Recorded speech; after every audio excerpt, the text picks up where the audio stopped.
Good afternoon. My name is Samuel Taylor, and I chose to focus on sexual harassment and assault in higher education.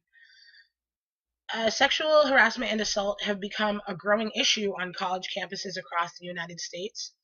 And as the field of higher education continues to grow, universities are becoming larger and more diverse. While this expansion and diversity should not have a negative connotation, the attention that harassment and assault have received have begun to place a red flag on some of the country's largest institutions. According to the American Association of University Women, there are close to 2/3 of college students who have received or experienced some sort of sexual harassment during their time in school. Yet out of this 2/3, only about 10% of those students actually report the harassment or assault to their school's Title IX coordinator. And it's important to focus on what roles collegiate institutions and administrators have in the prevention of sexual harassment and assault. So policies such as Title IX, the Campus Security Act, and FERPA each have an impact on how sexual harassment and assault are handled on campus. It is therefore necessary to ensure that these policies are effective and allow the proper steps to be taken in ensuring the safety of faculty, staff, and students. When defining sexual harassment and assault, it's usually found that there are two types of definitions. So the legal definition, basically, sexual harassment is any form of unwelcome sexual advances, requests for sexual favors, or sexual comments, and of course, physical sexual misconduct. We have quid pro quo, which in regard to education is when a teacher or administrator make any form of educational decision based on a student's willingness to participate in sexual favors or sexual misconduct. We then have the hostile environment, which is created when the behavior of a teacher or administrator negatively affects a student's ability to participate successfully in academic programs or academic environments. We then have the institutional definition, and this definition can vary, and it usually creates a lot of ambiguity, which we'll talk about later.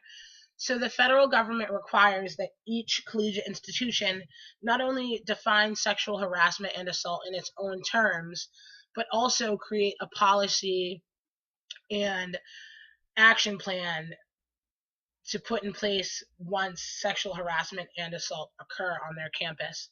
This definition, as well as the policy and action plan, must then be published and not only accessible, but easily comprehensible by its community. And the comprehensibility is one of the issues that we're going to talk about as it pertains to Title IX and institutional policies, because this lack of understanding is what creates such conflict with the Title IX policies. So Title IX is a federal law that interdicts any form of discrimination based on sex in educational programs or activities that are federally funded. Now, any school that offers financial aid is therefore federally funded in some way.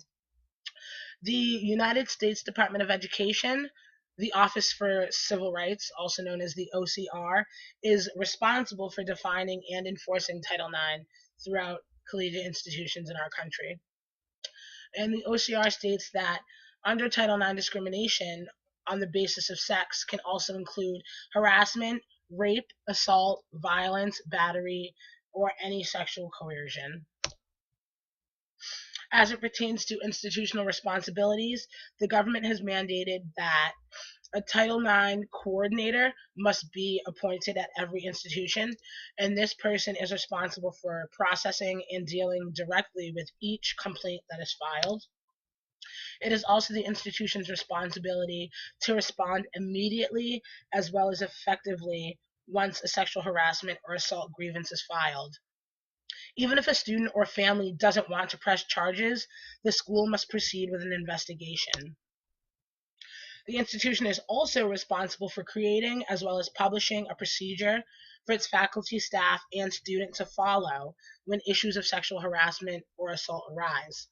As stated previously, this information must be accessible as well as easily comprehended by its community.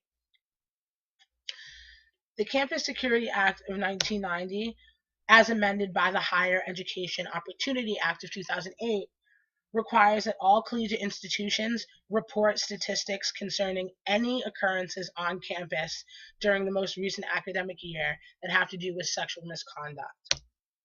So this report must also include any sexual offenses, whether they be forcible or non-forcible. And the state also must provide, not the state, I'm sorry, the Act states that the crime statistics must also be given to the United States Secretary of Education. Enforcement policies as well as crime prevention and education programs must also be described in the school's annual report. And each institution must have a sexual assault prevention program on campus for their community.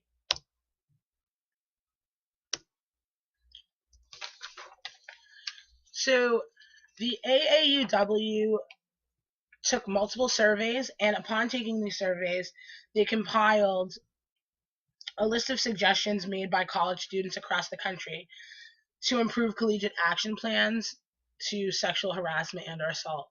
Things such as providing a confidential web-based option for submitting complaints was a suggestion that appeared in many of the survey results. It was also suggested that institutions make all information about sexual harassment and assault policies more accessible on the school's website.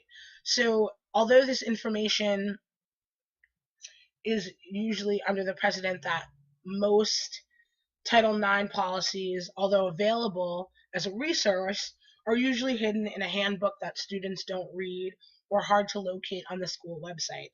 And if students are aware that there is a policy and that the policy is taken seriously by the institution, they may be more inclined to report any sexual harassment or assault that they experience or that they are aware of. As it pertains to governmental policy changes, in 2010, Barack Obama pushed to have the federal government implement a support system for the survivors of sexual harassment and assault. He also pushed to have more aggressive action taken towards the punishment of the students who are actually harassing and who are actually assaulting. So he wants more of a victim-based policy at institutions. This includes increasing education awareness, providing more mentorship programs, and empowering the bystander. As stated previously, a lot of the sexual harassment and assault that happen on college campuses aren't necessarily reported. So if we empower the bystander, we therefore can open a door of, I wasn't sexually harassed or assaulted, but my friend was. So I'm going to report this to the Title IX coordinator, and I'll be able to help my friend, and I won't necessarily be creating more problems. I will be helping to solve this issue that has become such a large focal point in higher education.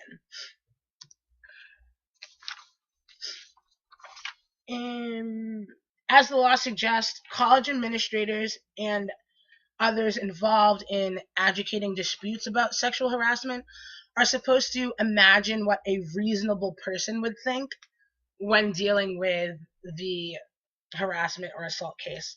Yet, this then begs the question of, how can someone who has never experienced sexual harassment or assault understand what a victim is going through psychologically, as well as do all administrators have the same idea of what a reasonable person is? Therefore, in 2011, Vice President Joe Biden and the Department of Education announced historic guidance to assist institutions in better understanding what their obligations in preventing and responding to sexual harassment and assault would be. There was also an increase in the federal government's compliance when enforcing such actions.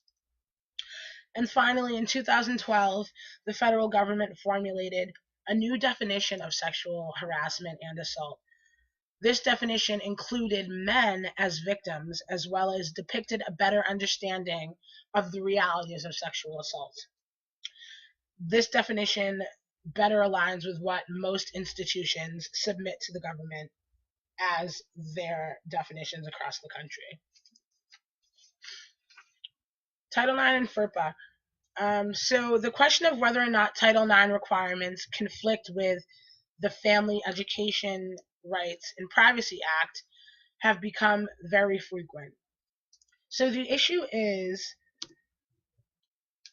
Title IX requires that victims of harassment and or assault have complete rights to the information regarding the outcome of their complaint, such as the consequences placed on the guilty party.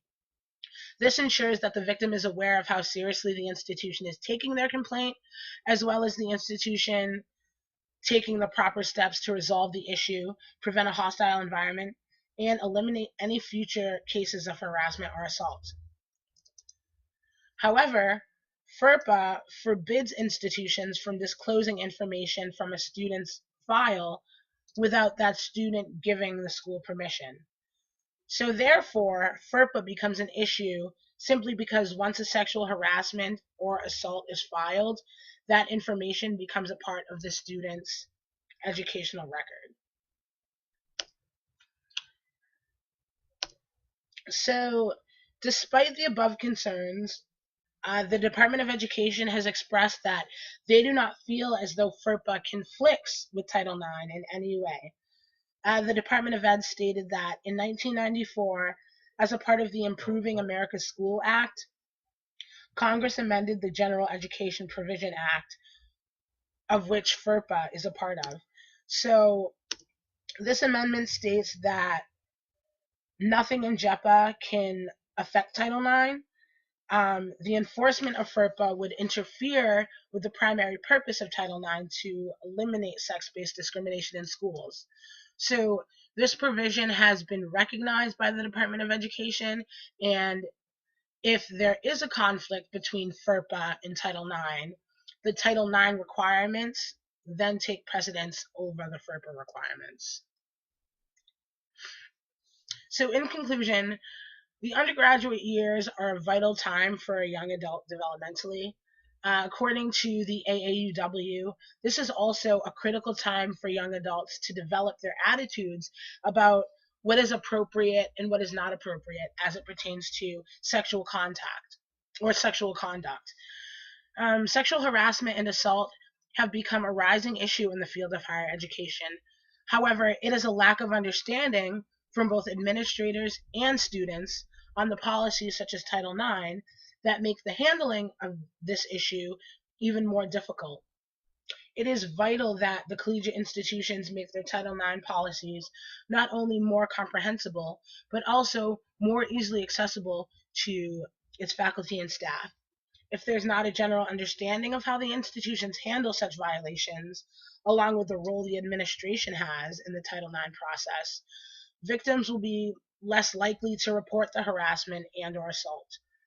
It's necessary for institutions to be on the same page as the government as well as their community. And that's the only way that Title IX can be effective, and that's the only way that sexual harassment and assault will be either completely eliminated or drastically decreased on college campuses across our country.